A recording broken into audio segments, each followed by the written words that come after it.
নমস্কার বন্ধুরা, আজ আবার একটা ভিডিও নিয়ে হাজির। আমি একটু অন্য জায়গাতে রয়েছি, তো অডিওর কিছুটা সমস্যা হলেও হতে পারে, আই এম নট শিওর। তো প্লিজ একটু ক্ষমাঘেন্না করে নেবেন নিজ গুণে। তো ভিডিওটা ভালো লাগলে অতি অবশ্যই লাইক কমেন্ট শেয়ার করবেন, চ্যানেলে নতুন হলে সাবস্ক্রাইব করে নেবেন। ট্রান্সফার মার্কেটেরই কিছু খবর দেবো অতি অবশ্যই। তবে অনেকেই অনেক রকম কথাবার্তা বলছেন, একটু জেনে বুঝে কথা বললে ভালো হয়। আমি কখনোই কিন্তু কোনোদিন দাবি করিনি যে আমি বিরাট বড় স্পোর্টস জার্নালিস্ট। আমি জার্নালিস্ট, এটা নিয়ে যার সন্দেহ আছে তারা একটু খোঁজখবর নিয়ে নেবেন। আমার ফেসবুক প্রোফাইলে একটু দেখে নিতে পারেন যে আমি কত বছর ধরে মিডিয়াতে আছি। তো যাই হোক, সন্দেহ থাকা নিয়ে সন্দেহ নিরসন করার দায় তার নিজের, আমার নয়, যদি কারো কোনো সন্দেহ থেকে থাকে। কিন্তু আমি বিরাট বড় যে স্পোর্টস জার্নালিস্ট এটা কখনোই দাবি করিনি। আমি খেলা পছন্দ করি, খেলাধুলোর খবর রাখি, সেটাই। অনেকেই বলছেন আমি নাকি এধার ওধার থেকে টুকে দিই। দেখুন, এধার ওধার থেকে টুকতে গেলেও একটা সঠিক সময়ের দরকার পড়ে। এতটা সময়ও আমার নেই যে আমি এধার ওধার থেকে টুকে দিয়ে ভিডিও করব। তো যতটুকু খবর পাই ততটুকুই দিই। হয়তো অনেক খবর মিসও করি, অনেক খবর হয়তো দেরিতে পাই, দেরিতে দিই। সেটা নিয়ে অনেকে বলেন যে অনেক দেরিতে ভিডিও দেন আপনি, বা অনেক দেরিতে আপনি সবাই দিয়ে দেওয়ার পরে আপনি দেন। সেটা হতেই পারে, সেটা কেন হয় সেটাও একাধিকবার বলেছি। যাই হোক, নতুন করে আর কিছু বলার নেই। তো যারা বোঝেন বোঝেন, না বুঝলে আমার কিছু করার নেই।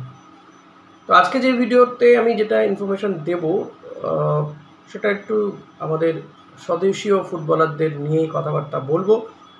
বিপিন সিংয়ের কথা বলতে হয়। মুম্বাই সিটি এফসির এই ফুটবলার, লেফট উইঙ্গার, রাইট উইংয়েও খেলতে পারে, যার মার্কেট ভ্যালু 1.5 কোটি টাকা মতন, মানে 1.6 crore টাইপ। হাইয়েস্ট বোধ হয় 2 পয়েন্ট সামথিং উঠেছিল একবার। তো নিঃসন্দেহে লেফট উইংয়ের এই প্লেয়ারটি খুবই ভালো ফুটবলার। তার দিকে এবার কিন্তু নজর দিয়েছে ইস্টবেঙ্গল। ইস্টবেঙ্গল তার সঙ্গে তাকে টার্গেট করেছে, তাকে নেওয়ার ব্যাপারে। মুম্বাই সিটি এফসির সঙ্গে তার এই 31শে মে পর্যন্ত চুক্তি রয়েছে। ফলত সে 31শে মের পরে ফ্রি প্লেয়ার হয়ে যাবে। তাকে নেওয়ার ক্ষেত্রে খুব একটা সমস্যা হওয়ার কথা নয়। এখন অনেকেই বলতে পারেন উইঙ্গার আর কতজন দরকার। দেখুন, উইঙ্গার তো একই মানের একাধিক প্লেয়ারের প্রয়োজনীয়তা রয়েছে, সেটা কিন্তু ইস্টবেঙ্গল এই লাস্ট সিজনেই বুঝতে পেরেছে, ভুগতে হয়েছে। কারণ একই মানের প্লেয়ারের অভাব রয়েছে, একই পজিশনে একই মানের ফুটবলারের যথেষ্ট প্রয়োজনীয়তা রয়েছে। অভাব যে রয়েছে সেটা কিন্তু বোঝা গিয়েছে। তাছাড়াও বেশ কয়েকজন ভারতীয় ফুটবলারকে হয়তো ইস্টবেঙ্গল ছেড়ে দিতে পারে, সে কথা ভেবেই নতুন কিছু ফুটবলারের দিকে নজর রয়েছে। স্বদেশীয় ফুটবলারদের দিকে নজর রেখেছেন থাঙ্গুই সিংটো। তার উপরে ডিপেন্ড করবে ইমামি এবং ইস্টবেঙ্গল কর্তারা। তো এই বিপিন সিংকে নাকি ইস্টবেঙ্গল এই মুহূর্তে টার্গেট করেছে, তার সাথে কিছু কথাবার্তাও এগিয়েছে। এর পাশাপাশি আপনাদেরকে আগেও জানিয়েছিলাম যে অভিষেক টেকচাম সিং, তার সঙ্গেও ইস্টবেঙ্গল অ্যাডভান্স স্টেজে কথাবার্তা বলছে। বিপিন সিংয়ের সঙ্গেও বেশ ভালো রকমের কথাবার্তা হয়েছে বলে শোনা যাচ্ছে এই লেফট উইঙ্গারের সঙ্গে। যদি আসে তো যথেষ্ট ভালো সাইনিং হতে পারে ইস্টবেঙ্গলের জন্য। আরেকটা বিষয় বলবো, গতকাল যে আইসল্যান্ডের ফুটবলারের কথা বলেছিলাম, যিনি সৌদি প্রো লিগে খেলে, জন বার্গ গানসন, তিনি কিন্তু তার আসা না আসা নিয়ে বলবো যে একটা প্রাথমিক কথাবার্তা হয়েছে, এবং তার ডিটেল আপনাদের সামনে তুলেও ধরছি। অনেকে বলছিলেন যে কেউ কিছু না জেনেই ওনার সম্পর্কে বলছেন, এবং কিছু জিনিস জেনেই বলেছি। আইসল্যান্ডের ফুটবলার, বছর 34-এর ফুটবলারটি সৌদি প্রো লিগে খেলে, একাধিক ক্লাবে এর আগেও খেলেছে,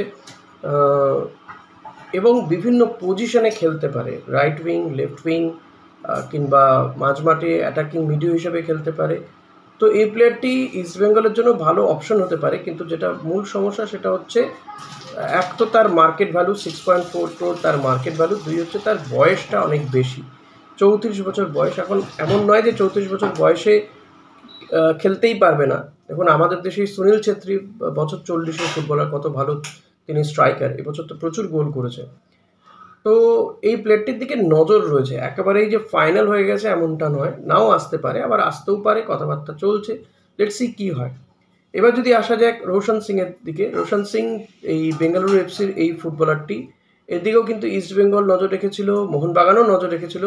অনেকেই বলছিল যে মোহনবাগানে হয়তো চলে আসবে, কিন্তু রোশন সিং যে পরিমাণ টাকা ডিমান্ড করছে, ইস্টবেঙ্গল এই রেস থেকে সরে গিয়েছে, এবং আরেকটা বিষয় জানা যাচ্ছে যে রোশন সিং তিনি বেঙ্গালুরু এফসিতেই রয়ে যাবেন, বেঙ্গালুরু এফসিও তাকে চাইছিল যে তিনি থেকে যান।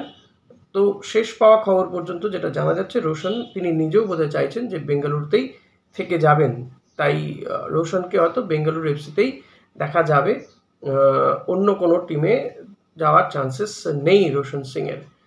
তো আর একটা বিষয় বলবো যে ইস্টবেঙ্গলের যে সমস্ত বিদেশি প্লেয়ারদের নিয়ে কথাবার্তা হচ্ছে, যার মধ্যে অন্যতম রবসন রবিনো, অনেকেই তো বলছেন যে মোহনবাগানে আসছে, কিন্তু মোহনবাগানের সঙ্গে কিন্তু এখনো কোনো কন্ট্রাক্ট হয়নি, নো প্রি কন্ট্রাক্ট বা কিছু কিন্তু হয়নি।